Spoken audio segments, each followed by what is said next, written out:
अस्सलाम वालेकुम dear pre 9th class, dear learners of 8th class जो कि 9th का ही सिलेबस यूज़ कर रहे हैं। हमारा आज का जो टॉपिक है वो है एक्सरसाइज 1.1 और उससे रिलेटेड जितने भी क्वेश्चन हैं वो हमने डिस्कस करने हैं। डियर लर्नर्स, एक्सरसाइज 1.1 में जितनी भी डेफिनेशंस यूज़ हो रही हैं वो हम पहले आपस में डिस्कस कर चुके हैं।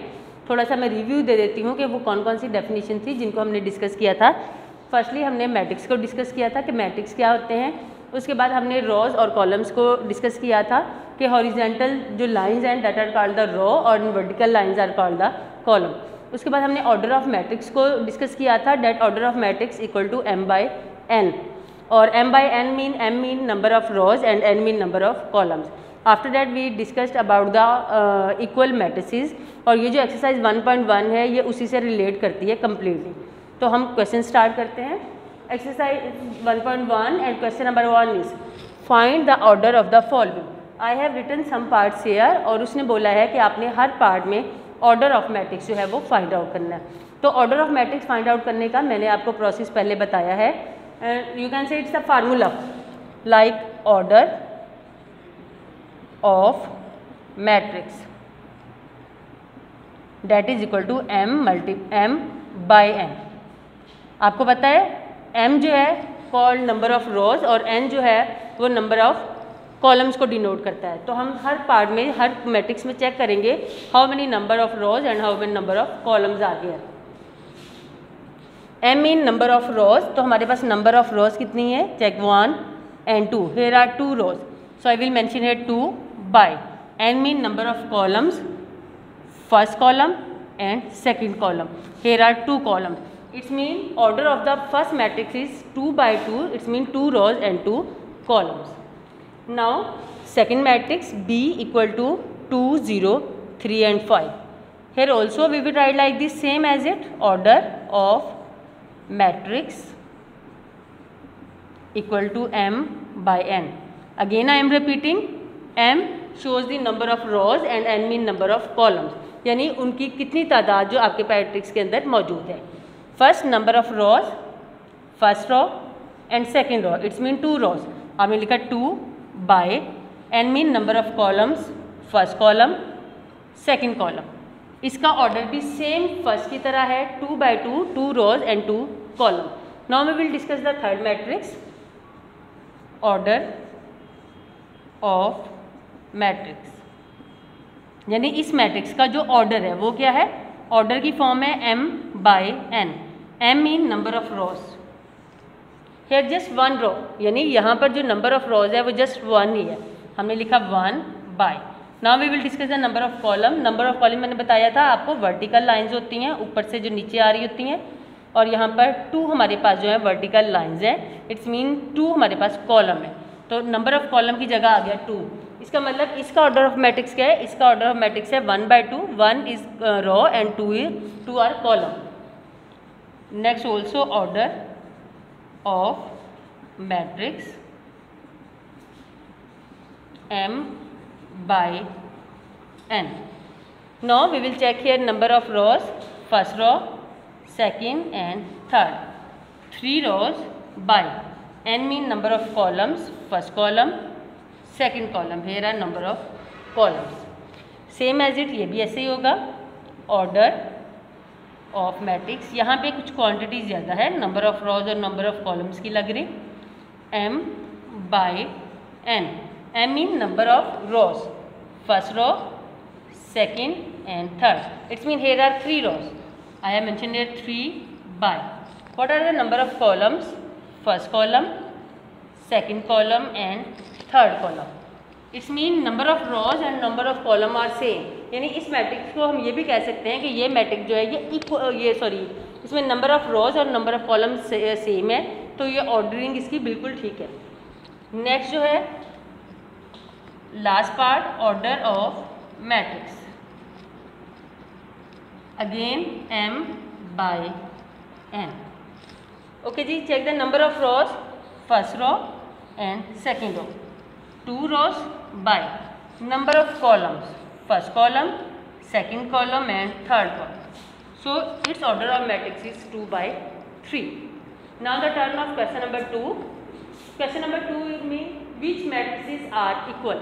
उसने हमें काफ़ी सारे डिफरेंट मैट्रिक्स दिए हैं till from A to J, यानी ए से लेके जे तक उसने कुछ मैट्रिसेस दिए हुए हैं। उसने कहा है कि आपने इन सब में से फाइंड करना है विच मैट्रिसेस आर इक्वल, कौन से एक दूसरे के इक्वल है, कौन से एक दूसरे के बराबर है। तो हम पहला फर्स्ट मैट्रिक्स चेक किया, first matrix A equal to 3। अब हमने वो मैट्रिक्स फाइंड आउट करना है कि जिसमें मैट्रिक्स के अंदर लाजमी नहीं है कि वहाँ वो ऐसा मैट्रिक्स चेक करना है जिसके अंदर जैसे 3 है, 3 mean number of rows and number of column, एक ही रो है और एक ही कॉलम है। तो हमने वो मैट्रिक्स फाइंड आउट करना है जिसके अंदर हो भी 3 यानी नंबर भी 3 हो और उसमें एक ही रो हो और एक ही कॉलम है। कुछ यहाँ पर हमारे पास मैट्रिक्स ऐसे दिए हैं जिसमें कोई ना कोई ऑपरेशन यूज़ हो रहा है, लाइक यहाँ माइनस हो रहा है, यहाँ माइनस हो रहा है, यहाँ प्लस हो रहा है। तो आपने क्या करना है, इनको सॉल्व करके चेक करना है कि जो इनका आंसर आएगा वो किसके इक्वल है। लाइक यहाँ पर 3 है यानी एक ही रो है एक ही कॉलम है। आप वो मैट्रिक्स चेक करो जिसमें एक ही रो हो एक ही कॉलम हो। हमारे पास ऐसा कोई मैट्रिक्स नहीं है, लेकिन यहाँ पर एक वैल्यू है जहाँ पर लिखा हुआ है 5 - 2, यानी अगर मैं 5 - 2 को सॉल्व करती हूँ आंसर इज़ 3। इसका मतलब इस मैट्रिक्स में एक वैल्यू है और वहाँ है 3, इसमें भी एक ही वैल्यू आएगी आंसर में और वहाँ पर भी होगा 3। इसका मतलब है कि फर्स्ट पे ए इक्वल टू जो है वो सी के है, ए और सी आपस में इक्वल है। अब हम नेक्स्ट बी को चेक करते हैं। बी में यहाँ लिखा हुआ है 3 एंड 5। अब हमने और मैट्रिक्स चेक करना है जिसमें 3 और 5 हो। यहाँ पर है लेकिन इनकी ऑर्डरिंग चेंज है, 5 पहले है 3 बाद में है। इट्स नॉट इक्वल, ये इक्वल नहीं है। आपने क्या करना है, हमने इक्वल मैट्रिसेस में पढ़ा था कि corresponding items also same, corresponding आमने सामने की। अगर फर्स्ट रो का ये फर्स्ट नंबर है तो यहाँ भी फर्स्ट रो का फर्स्ट नंबर 3 होना चाहिए, इसमें ये सेम नहीं है। अब और चेक करते हैं 3 और 5 कहाँ पे है, यहाँ पे भी नहीं है। यहाँ पे देखिए आई में यहाँ 3 और यहाँ 3 + 2 क्या हो जाएगा 5। इट्स मीन बी और आई जो है वो दोनों एक दूसरे के सेम है, बी इक्वल टू आई। उसके बाद सी तो हो गया इक्वल, इसको छोड़ दिया। डी पे है 5 एंड 3 यानी एक ही रो है और पहला इसका नंबर है 5 और दूसरा है 3। तो यहाँ पर ऐसे कोई चेक करते हैं जिसमें एक ही रो हो और 5 और 3 हो। यहाँ पे 2 रोज है, यहाँ पे भी 2 रोज है। ये तो हमारा हो चुका है 3 - 1 2 एंड 3 + 3 6। नहीं ये नहीं हुआ, लेकिन इसमें जो है वो नहीं आता। या 3 - 1 2 आ रहा है और 3 + 3 6 आ रहा है जो कि इसके इक्वल नहीं है। 4 0 6 2 भी इक्वल नहीं है, इट्स मीन ये किसी के भी इक्वल नहीं है। डी को छोड़ देते हैं, उसके बाद ई पे आते हैं। ई में देखिए यहाँ है 4 0 6 2 यानी 2 रोज है और 2 कॉलम है। तो 2 रोज 2 कॉलम वाला ढूंढते हैं। इसमें एक कॉलम है, ये भी आंसर के बाद एक कॉलम हो जाएगा। ये देखिए 4 0 4 0 एंड नीचे 6 2 एंड 6 2 यानी दोनों रोज और दोनों कॉलम जो हैं वो एक दूसरे के इक्वल है, इनकी एंट्रीज भी सेम है। हम इसको लिख देंगे ई इक्वल टू एच। उसके बाद अगर एफ पे आएंगे तो यहाँ है 2 एंड 6 2 एंड 6। इधर जी पे आए 3 - 1 का आंसर 2, दोनों इक्वल हो गए। 3 + 3 का आंसर 6, वो यहाँ भी इक्वल हो गए। It's mean F is equal to है जी के। इसमें ऑर्डर ऑफ मैट्रिसेस भी सेम है, यानी दोनों जो मैट्रिक्स हैं उनके ऑर्डर भी सेम है, यानी एक कॉलम है और 2 रोज है और उसके अंदर जो वैल्यूज है वो भी सेम है। एच भी हम पहले इक्वल कर चुके हैं, आई भी कर चुके हैं, बाकी रह गया जे। जे को करके देखते हैं ये किसके इक्वल जा रहा है। जे में आंसर आएगा 2 + 2 4 2 + 4 6 2 - 2 0 2 + 0 2 यानी 4 0 6 2 और 4 0 6 2 देखिए हमारा ई और एच का आंसर था। इसका मतलब यहाँ 2 की बजाय 3 मैट्रिक्स सेम है, ठीक है। ई एच इक्वल टू ये हमारा आ जाएगा जे, यानी 3 मैट्रिक्स ये जो है वो आपस में सेम। ये था क्वेश्चन नंबर 2 जिसमें हमने बताना था कि कौन कौन से मैट्रिसेस जो है वो आपस में एक दूसरे के इक्वल है और उनकी इंक्रीज भी आपस में एक दूसरे के इक्वल होनी चाहिए और उनकी ऑर्डरिंग भी। Last question of this exercise question number 3 and the value of question number 3 is, उसने कहा है find values of A B C D. आपने क्वेश्चन के अंदर से ए बी सी और डी की वैल्यूज फाइंड आउट करनी। हमारे पास 2 मैट्रिक्स हैं, एक मैट्रिक्स है लेफ्ट हैंड साइड पर, सेंटर में है इक्वल का साइन, और दूसरा मैट्रिक्स है राइट हैंड साइड पर। इसको सॉल्व करने का तरीका पहले आप चेक कर लें कि जो आपके पास फर्स्ट मैट्रिक्स है उसमें कितने रोज हैं कितने कॉलम हैं। First row and second row, first column second column. इसमें इसकी ऑर्डरिंग कैसे है 2 × 2 2 रोज 2 कॉलम। इधर देखें तो इधर भी 2 रोज एंड 2 कॉलम्स, इसकी ऑर्डरिंग भी 2 रॉज 2 कॉलम है। तो इक्वल मैट्रिसेस को सॉल्व करने का ये तरीका है कि आप अपनी आमने सामने की वैल्यू, जिसको क्रॉसपॉन्डिंग वैल्यूज कहते हैं, आमने सामने की वैल्यूज को लेके सॉल्व करें। जैसे फर्स्ट रो की first value a plus C, centre में साइन इक्वल, इधर फर्स्ट रो की फर्स्ट वैल्यू 0, ठीक। फिर आपने क्या किया, फर्स्ट रो की सेकंड वैल्यू ली a plus 2b equal to, इधर आ गई -7। फिर आपने क्या किया, थर्ड वैल्यू ली c माइनस 1 इक्वल टू, ये थर्ड इसके इक्वल, और लास्ट 4d माइनस 6, वो लास्ट हो गई 2d के, यानी कि चारों को फर्स्ट को फर्स्ट से इक्वल किया, सेकंड को सेकंड के, थर्ड को थर्ड के, लास्ट को लास्ट के। अब हमने ये क्या करना है, यहाँ से जो है a b c की वैल्यूज निकालनी है। अच्छा, पहले आप ये फर्स्ट करना है, ये आपके पास इक्वेशन बन गई, समझ लें, first, second, third and fourth. देखिए फर्स्ट वैल्यू है a plus C equal to 0, इसमें हमारे पास 2 अलजेब्रिक वैल्यूज है, इसका मतलब दोनों अननोन है, ना हमें a की वैल्यू पता है ना हमें c की पता है, हमें दोनों की फाइंड आउट करनी है। तो इसलिए अभी हम इसको सॉल्व नहीं कर सकते। किसी भी क्वेश्चन को सॉल्व करने के लिए ज़रूरी है कि उसमें कोई ना कोई वैल्यू आपके पास नॉन हो, आपको पता हो। सेकंड करना है a प्लस 2b, देखिए इसमें भी 2 अननोन वैल्यू यूज हो रही हैं, a एंड b, और दोनों भी आपको नहीं पता, ना a पता है क्या है और ना b का पता है।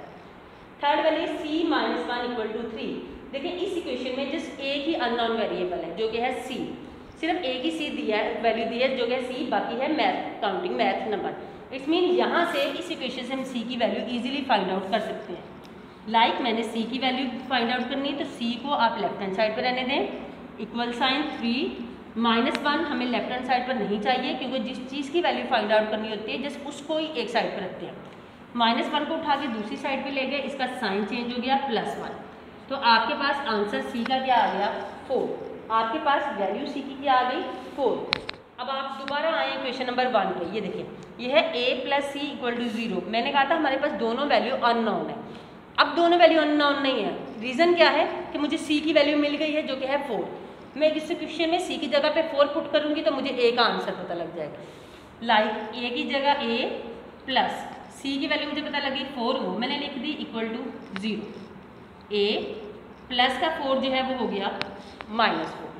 2 वैल्यूज हमें मिल गई, a की भी मिल गई और c की भी मिल गई। इसके बाद ये देखिए सेकंड इक्वेशन क्या है, सेकंड इक्वेशन है a plus 2b equal to -7, इसमें a और b दोनों अननोन थे। अब क्या हुआ है, अब मुझे a की वैल्यू पता लग गई है तो मैं a की वैल्यू पुट करूँगी और b की फाइंड आउट करूँगी। अब a की जगह पे मैं पुट करूँगी -4 प्लस 2b इक्वल टू -7, ये आ गया। अब क्या करेंगे, लेफ्ट हैंड साइड पर है b जिसकी वैल्यू मैंने फाइंड आउट करनी है, तो b के साथ जो -4 यूज़ हो रहा है वो मुझे लेफ्ट हैंड साइड पर नहीं चाहिए, मैं उसको उठा के ले जाऊँगी राइट हैंड साइड पर और वो अपना साइन चेंज करके प्लस में चेंज हो जाएगा। 2b इक्वल टू -7, -4 इधर जाएगा तो +4, 2b equal two plus minus minus 7 - 4 3, 7 बड़ी वैल्यू तो माइनस का साइन। जब हम b की वैल्यू फाइंड आउट करेंगे तो -3, b के साथ 2 मल्टीप्लाई हो रहा है, जब वो मूव करेगा राइट हैंड साइड पर तो राइट हैंड साइड पर जाकर वो हो जाएगा, इधर लेफ्ट हैंड साइड पर मल्टीप्लाई हो रहा है तो राइट हैंड साइड पर जाकर डिवाइड हो जाएगा। मेरे पास अब 3 वैल्यूज निकल आई, लाइक a की भी निकल आई है, b की भी और c की भी। लास्ट मेरे पास वैल्यू रह गई है d की निकालना। देखिए इस इक्वेशन में 4d - 6 इक्वल टू 2d, इस इक्वेशन में d 2 टाइम यूज हो रहा है लेकिन वेरिएबल एक ही है, यानी वेरिएबल एक ही अननोन है और वो रिपीट हो रहा है। इसको सॉल्व करने का तरीका कि जो आपके पास रिपीट अननोन सॉल्व हो रहा है,